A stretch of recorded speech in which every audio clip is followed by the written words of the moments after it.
여러분 안녕하십니까? 반갑습니다. 회계원리의 김동수입니다. 오늘은 제 12강 시간이 되겠고요. 오늘 학습할 내용은 계정부터 공부하도록 하겠습니다. 여러분 교재는 43쪽에 나와 있습니다. 자, 먼저 계정이라고 하는 건 뭘까요? 계정. 약자로는 AC라고 하는데, 어카운트라고 하는데, 계정이라고 하는 것은요, 여러분들이 그 기업에서 거래가 발생하게 되면, 거래라고 하는 것은 자산, 부채, 자본의 증감 변화를 일으키는 것을 거래라고 합니다. 그러면 이렇게 거래가 발생하면 그러한 자산, 부채, 자본, 수익, 비용별로 기록하고 계산하고 정리를 할 겁니다. 그러면 이때 이 계정이라고 하는 것은 계산 단위를 말합니다. 계산 단위. 계산할 수 있는 그런 단위를 말한다. 계산할 수 있는 단위. 그러니까 거래가 발생하게 되면 각 자산, 부채, 자본, 수익, 비용별로 기장을 해서 계산할 수 있는 그런 단위를 계정이라고 한다. 이때 계정 과목이라는 건 뭘까요? 계정 과목. 계정 과목은 어휘에서는 그 문장에 해당하는 거죠. 계정 과목이라고 하는 것은 그 어휘력을 얘기하는 겁니다. 어휘력. 어휘력. 계정 과목은 어휘력이라고 볼 수 있는데, 계정 과목이라고 하는 건 계정의 이름을 말합니다. 우리 사람마다 다 이름이 있듯이, 또 물건마다 어떤 물건에 대해서 이름이 있듯이, 우리 이 계정 과목이라고 하는 것은 회계상에서 사용되는 이름을 말합니다. 계정 이름. 예를 들면 한국은행에서 발행하는 주화나 지폐는 뭐라고 한다? 현금이라고 한다. 우리가 은행에다가 예금을 하는데 예입과 인출이 가능한 예금은 보통예금이라고 하잖아요. 그런데 기업에서 현금 대신에 수표를 사용하는 경우 있잖아요. 이렇게 수표를 발행할 목적으로 하는 예금을 당좌예금이라고 한다. 판매를 목적으로 가지고 있는 것을 상품이라고 한다. 영업용 책상, 의자를 비품이라고 한다. 영업용 창고와 공장과 사무실과 오피스텔을 건물이라고 한다. 상품을 매입하고 외상으로 사왔을 때 상대방에게 갚아야 할 돈을 외상매입금이라고 한다. 빌려온 돈을 차입금이라고 한다. 빌려준 돈을 대여금이라고 한다. 뭐 이렇게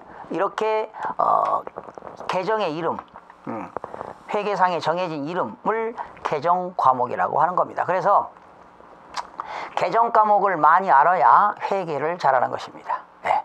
그러면 계좌라는 건 뭘까? 계좌. 계좌라고 하는 것은 계정을 기입하는 장소를 말합니다. 계정을 기입하는 장소. 계정을 기입하는 장소를 계정계좌라고 한다. 좀 낱말들이 좀 생소하지요? 계정, 계산 단위를 말하고, 계정 과목은 계정의 이름을 말한다. 계정계좌라고 하는 것은 계정을 기입하는 장소를 계정계좌라고 한다. 그래서 여러분 거래의 지난 시간 8요소 결합관계 배웠죠? 자산의 증가는 차변, 반대로 자산의 감소는 대변. 부채와 자본의 증가는 항상 대변이죠. 그리고 부채와 자본의 감소는 차변. 그리고 항상 비용의 발생은 차변, 수익의 발생은 대변. 이거는 하나의 공식처럼 정해져 있습니다.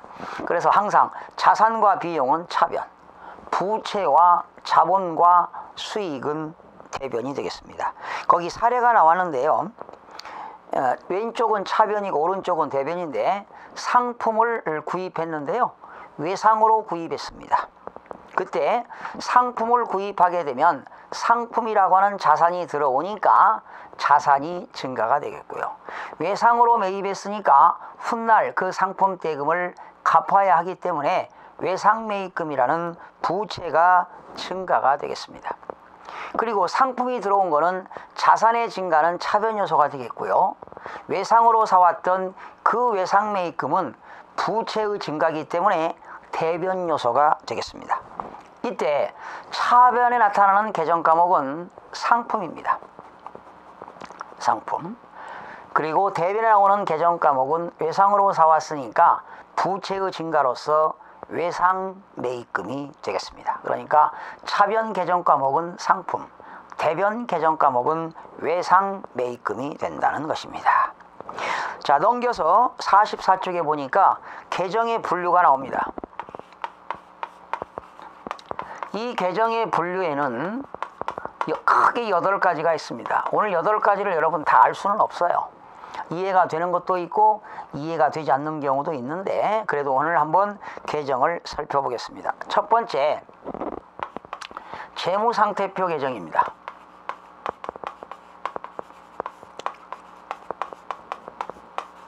이 재무상태표 계정에는 뭐가 있느냐? 자산 계정이 있고요,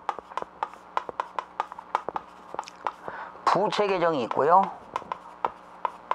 자본 계정이 있습니다. 그래서 자산 계정 보시죠. 거기 재무상태표 계정에는, 자산 계정에는 현금 및 현금성 자산이 나왔습니다.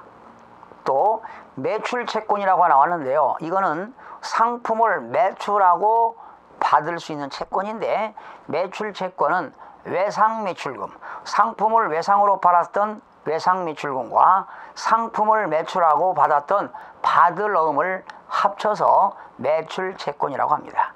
외상 매출금과 받을 어음을 매출 채권이라고 합니다. 그리고 단기 매매 금융자산이 나와 있네요. 단기 매매 금융자산 나와 있고요. 판매를 목적으로 가지고 있는 상품 나왔습니다.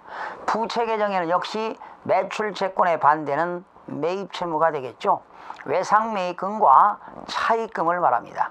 상품을 외상으로 매입하면 외상 매입금, 상품을 매입하고 어음을 발행하면 지급어음, 이렇게 외상 매입금과 지급어음을 합쳐서 매입 채무라고 합니다.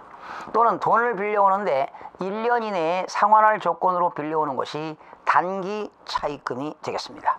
그리고 미지급금, 미지급금은 상품이 아닌 것을 구입하고 대금을 지급하지 않았을 때 미지급금, 예를 들어서 비품을 구입했다, 건물을 구입했다, 토지를 구입하고 대금을 지급하지 못한 것은 미지급금이 되겠습니다.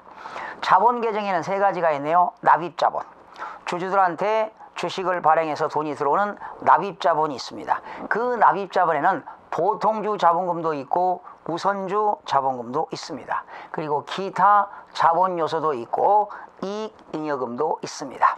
나중에 뒤에 가서 자본에서 정확하게 배울 겁니다. 여러분, 이익잉여금은 영업활동 결과 발생하는 잉여금이 이익잉여금이 되겠죠.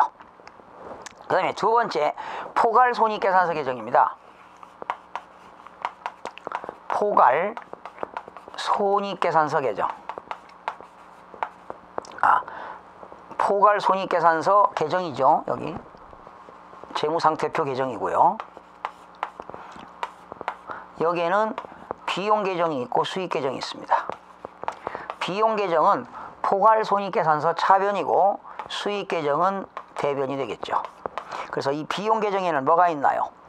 매출원가. 매출원가라고 하는 것은 상품을 매출한 상품에 대한 원가가 매출 원가가 되겠습니다.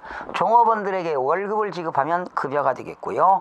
보험료를 지급했다. 화재보험료, 의료보험료를 지급했다. 광고 선전비, 전력비. 전력비는 전기요금이죠. 전력비도 되고 수도, 광열비도 되겠죠. 그리고 돈 빌려오면 뭐가 나가죠? 이자가 나가죠. 이자 비용. 그리고 소모품 같은 거, 소모품은 소모품으로 처리하는 자산이 되겠지만 소모품비는 비용이 되겠죠. 그리고 전화요금, 전기요금, 인터넷요금은 통신비가 되겠고요. 건물을 수선하는 데 들어간 비용, 수선비, 현상 유지를 위한 비용은 수선비가 되겠고요. 포장비입니다. 물건을 포장하는 데 들어간 비용이죠. 포장비. 또 물건을 운반하는 데 들어간 비용, 운반비. 포장비와 운반비는 물류 원가가 되겠습니다. 수익 계정입니다. 수익이라고 하는 것은 자본의 증가를 가져오는 요인이 수익이 되겠죠. 상품 매출액 수익입니다. 집세를 받으면 임대료 수익이 되겠습니다. 그리고 돈 빌려주고 이자 받았다, 이자 수익이 되겠죠. 수수료 받았다, 수수료 수익이 되겠고요. 또 배당금 받았다, 배당금 수익이 되겠습니다. 이런 것들 다 수익 계정이 되겠습니다. 세 번째, 재무제표 계정입니다. 재무제표는 네 가지가 있었죠. 세 번째 재무제표 계정인데,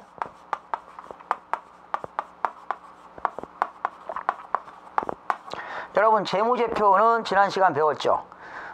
재무제표는 5가지가 있죠. 재무상태표, 포괄손익계산서, 현금 흐름에 대한 1년 동안 어떻게 현금이 유입됐고 어떻게 현금이 유출되는가, 현금 흐름표, 그리고 자본 조정, 자본 조정에 대한 자본 변동표죠. 자본이 어떻게 변동되느냐, 자본 변동표, 그리고 이런 보고서 밑에 추가로 적는 걸 뭐라고 하죠? 추석이라고 합니다. 그래서 5가지가 재무제표가 되겠는데, 이런 재무제표 계정에는 이거는 일반 그 계정 과목을 농축시킨 거죠. 합한 겁니다. 예를 들면은 거기 현금 및 현금성 자산 나왔죠. 현금 및 현금성 자산은 어떤 걸 다 합친 거냐? 우리가 한국은행에서 발행하는 주하나제표 현금, 현금에는 통화대용증권도 포함됩니다. 수표를 발행할 목적으로 하는 당좌예금, 보통 예입과 인출이 가능한 보통예금, 그리고 현금성 자산, 그리고 나중에 배우겠습니다마는 회계과에서 용도계획에 전도하는 소액현금 제도가 있죠. 이런 것들을 합쳐서 현금 및 현금성 자산이라고 해서 통합 처리를 하게 되는 겁니다. 그 다음에 단기대여금입니다. 대여금은 대여금인데, 단기대여금은 상환기간이 1년 이내인, 그러니까 회수 조건이 1년 이내에 회수하는 조건으로 빌려주는 것이 단기대여금. 돈을 빌려주고 어음을 받으면 어음대여금이 되겠고요. 또 종업원들에게 값을 해줄 때 종업원 단기대여금 뭐 이런 것들 쓰는데요. 합쳐서 단기대여금 계정으로 처리한다. 미수금은 2가지가 있죠.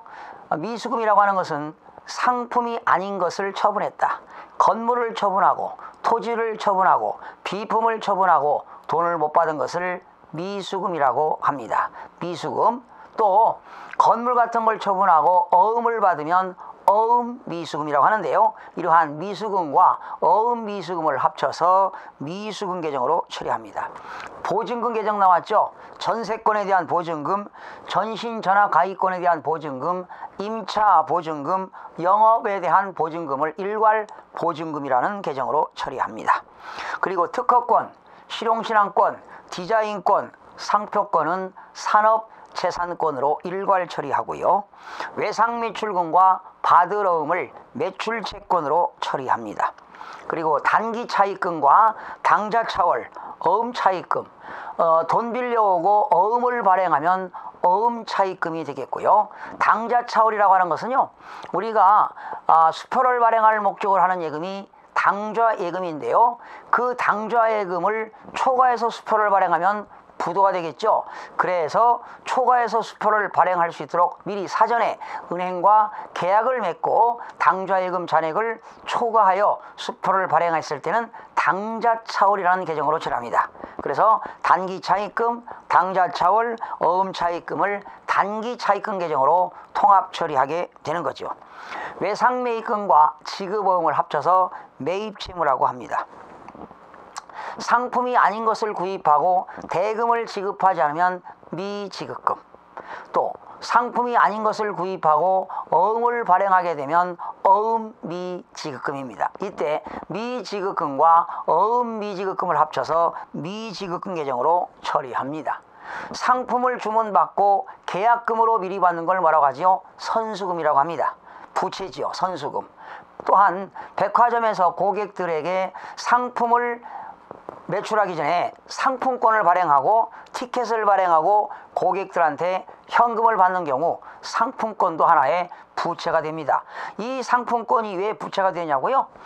고객들이 그 상품권이라는 티켓을 가져온다면 백화점에서는 물건을 내줘야 할 의무가 있기 때문에 상품권 부채 계정인데요. 선수금과 상품권을 합쳐서 선수금 계정으로 처리합니다. 예수금이라고 하는 것은 남의 돈을 일시적으로 보관하고 있는 돈을 예수금이라고 하는데, 보험료 예수금, 소득세 예수금, 조합비 예수금, 남의 돈을 일시적으로 보관하고 있는 돈 예수금 부채 계정이 되겠죠. 선급 비용은 비용인데 직역하면 먼저 지급한 비용이죠. 그러니까 2015년도에 당기에 지급된 비용이 2016년 차기로 2월 되는 비용을 선급비용이라고 합니다. 자, 나중에 뒤에 가서 자세하게 공부할 텐데요. 자, 보험료를 먼저 지급하면 선급보험료, 이자를 먼저 지급하면 선급이자, 집세를 먼저 지급하면 선급임차료, 이런 것들이 선급비용이 되겠고요. 넘기면 45쪽에 보니까 선수수익이 나옵니다. 부채지요. 수익은 수익인데 직역하면 먼저 받은 수익입니다. 그러니까 당해년도에 수익을 받긴 받았지만 그 수익이 차기 이후에 영향을 미치는 수익이 선수수익이 되겠습니다. 그러면 2016년도 수익을 먼저 받았다는 거죠. 이자를 먼저 받았다, 선수이자. 집세를 먼저 받았다, 선수임대료. 수수료를 먼저 받았다, 선수수수료. 이런 것들이 선수수익, 부채 계정이 되겠고요. 미수수익이라고 하는 것은 수익은 수익인데 아직 받지 못한 수익이 미수수익이 되겠습니다. 수수료를 못 받았다, 미수수수료. 집세를 못 받았다, 미수임대료. 이자를 못 받았다, 미수이자. 못 받은 건 다 미수가 되겠네요. 수수료를 못 받았다, 미수수수료. 집세를 못 받았다, 미수임대료. 이자를 못 받았다, 미수이자. 못 받았으니까 앞으로 받아야 할 권리로서 자산 계정이 되겠습니다. 미지급 비용은 부채입니다. 아직 지급하지 않은 비용이죠. 당해년도에 아직 지급하지 않은 비용, 미지급 비용입니다. 이자를 못 줬다, 미지급 이자. 집세를 못 줬다, 미지급 임차료. 그리고 종업원에게 급여를 못 줬다, 미지급 종업원 급여가 되겠습니다. 이런 것들은 다 미지급 비용으로서 부채 계정이 되겠고요. 그 다음에 이자 비용입니다. 우리가 돈 빌려온 거에 대한 이자를 지급하면 지급이자와 할인료, 또 사채를 발행하게 되면 회사에서 사채권자들에게 이자를 지급하는데 사채이자입니다. 그리고 나중에 배우겠습니다마는 사채 할인 발행, 차금 상각도 합쳐서 이자 비용으로 처리합니다. 무형자산 상각비입니다. 개발비 상각이라든가 강업권 상각이라든가 어업권 상각은 다 무형자산이기 때문에 무형자산 상각비라는 비용으로 처리합니다. 그리고 판매보증 충당금, 경품 충당부채 등은 충당부채라는 계정으로 처리합니다. 나중에 부채 계정에서 자세하게 판매보증 충당금, 경품 충당부채를 공부하도록 하겠습니다. 자, 이렇게 해서 세 번째 재무제표 계정은 재무상태표 계정과 포괄손익계산서 나오는 계정을 합쳐서 재무제표 계정이다, 이렇게 이야기하고요. 네 번째 통제계정과 임명계정이 나왔는데요.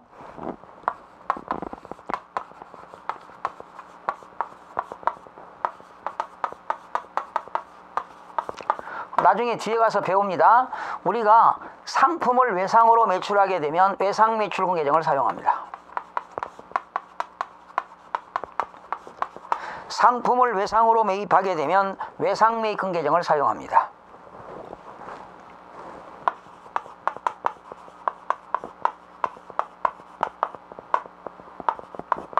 이러한 계정이 통제계정이고요.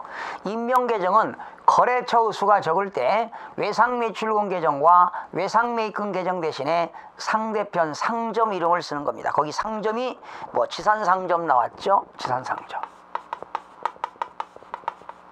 이렇게 상점명을 적는 것이 임명계정이 되겠습니다. 또 배움상점 이렇게. 외상매출금과 외상매입금 계정 대신에 상점 이름을 적는 것은 퍼스널 어카운트 임명계정이 되겠습니다. 다섯 번째 평가계정과 대조계정. 상당히 어려운 건데 별 표시하시기 바랍니다. 5번. 나중에 뒤에 가서 좀 공부하도록 하겠습니다. 지금은 워낙 여러분들이 방대한 내용이라 나중에 하겠습니다. 여섯 번째 나왔습니다. 여섯 번째는 실제 계정과 명목 계정입니다. 여러분, 실제 계정은 자산부채 자본 계정을 실제 계정이라고 합니다. 자산부채 자본 계정을 실제 계정이라고 하고, 수익 계정과 비용 계정을 명목 계정이라고 합니다. 명목 계정. 5번에 나오는 평가 계정과 대조 계정입니다. 이건 나중에 공부하지요. 평가 계정.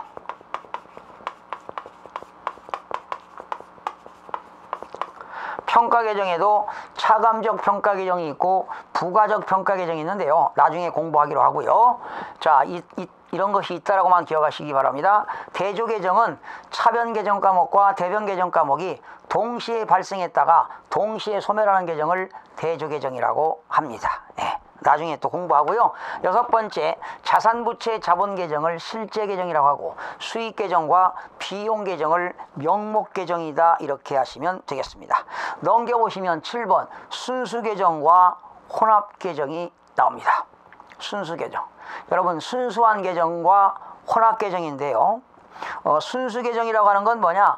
항상 자산은 잔액이 차변에 남습니다. 그리고 부채와 자본은 잔액이 대변에 남습니다.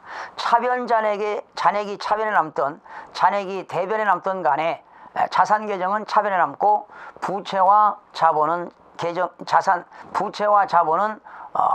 대변의 잔액이 남습니다. 이렇게 차변 잔액과 대변 잔액으로 나눠지는 계정을 우리는 순수 계정이라고 합니다.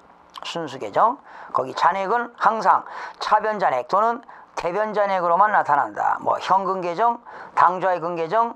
그러면 여러분, 현금 계정은 자산이니까 차변, 당좌예금 자산이니까 차변, 단기대여금 자산이니까 차변, 건물도 자산 계정이니까 잔액이 차변, 단기 차입금은 부채니까 대변, 잔액이 대변에 남습니다. 지급보험도 대변, 그리고 종업원 급여는 비용이니까 차변, 그리고 보험료도 비용이니까 차변이 남겠습니다. 여러분, 혼합 계정이라고 하는 건 뭐냐? 잔액이 차변에 남을 수도 있고 대변에 남을 수도 있는 것이 혼합 계정인데요. 이런 것들은 현금 가부직이라든가 뭐 상품 같은 것이 있습니다. 이것도 상당히 나중에 뒤에 가서 배울 겁니다. 7번에 나오는 순수 계정과 혼합 계정. 앞으로 공부할 겁니다. 7번 순수 계정과 혼합 계정. 혼합 계정은 잔액이 차변에 남을 수도 있고 대변에 남을 수 있는 것이 혼합 계정이 되겠습니다. 우선 용어만 기억하셨다가 나중에 공부하시면서 학습하도록 하겠습니다. 8번 임시 계정도 있습니다. 일시적 가계정이죠. 임시 계정. 임시적으로 설정하는 계정입니다. 임시 계정.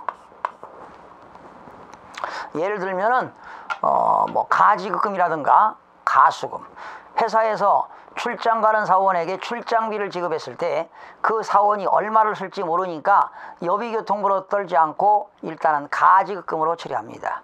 회사에서는 돈이 들어왔는데 어디에서 돈이 들어왔는지 내용을 모를 때 일시적으로 처리하는 임시계정, 가계정인 가수금 계정으로 처리하기도 하고요. 또 미결산이라는 내용이 나왔는데 나중에 또 공부하도록 하겠습니다. 오늘은 그냥 이런 계정들이 있다. 계정들이 있다. 자, 재무상태표 계정, 포괄손익계산서 계정, 그리고 재무제표 계정, 그리고 통제계정과 임명계정, 평가계정과 대조계정, 실제계정과 명목계정, 순수계정과 혼합계정을 살펴봤고요. 그 다음에 계정의 양식이 나와 있죠. 뭐 그렇게 중요하지 않습니다. 표준식이 있고요, 잔액식이 있습니다. 표준식 거기 나와 있고요, 잔액식이 나와 있고, 그런데 우리는 보통 실무상 그냥 T자, 세 번째 T자형 계정식 T자형을 사용해서 왼쪽은 차변, 오른쪽은 대변으로 나누어 기록 계산하는 계정을 계정식이라고 한다. T자형을 쓴다라는 겁니다. 자, 넘기시면 47쪽입니다. 계정기입의 원칙이 나와 있습니다. 계정기입의 원칙, 재무상태표 계정이 나와 있고요, 손익계산서 계정이 나와 있습니다. 여러분, 자산계정은 필기 안 합니다. 그 3번 재무상태표 계정과 포괄손익계산서 계정을 보시기 바랍니다. 자산 계정은 증가가 무슨 변? 차변. 감소는 대변이 되겠죠. 부채 계정의 증가는 대변, 감소는 차변. 자본 계정의 증가는 대변, 감소는 차변. 그리고 수익의 발생, 대변이죠. 그러나 수익의 발생의 반대는 소멸은 차변입니다. 그리고 비용의 발생은 차변, 비용의 소멸은 대변입니다. 다시요. 수익의 발생은 대변. 표를 보세요. 수익 T자형, 수익의 발생은 대변, 수익의 소멸은 차변. 비용 계정 보세요. 비용의 발생은 차변, 비용의 소멸은 대변. 이렇게 해서 나와 있습니다. 8번째 분계와 전기가 나왔죠. 분계와 전기. 이거는 다음 시간 계속 이어서 학습하도록 하겠고요. 다시 여러분 교재 46쪽 보시게 되면 계정의 양식에는 표준식이 있고 잔액식이 있다. 표준식이라고 하는 것은 T자를 기점으로 해서 왼쪽에 뭐가 들어가요? 날짜. 적요. 여러분 적요라고 하는 것은 적당하게 요약하여 기록하는 게 적요가 되겠습니다. 그리고 분면. 분면이라고 하는 것은 분계장의 면수를 말합니다. 금액 나왔고요. 그러니까 결과적으로 날짜, 적요, 분면, 금액. 날짜, 적요, 분면, 금액. 오른쪽에도 날짜, 적요, 분면, 금액. 잔액식은 날짜, 적요, 분면, 차변, 대변인데 잔액이 차변에 많으면 차, 잔액이 대변에 많으면 대.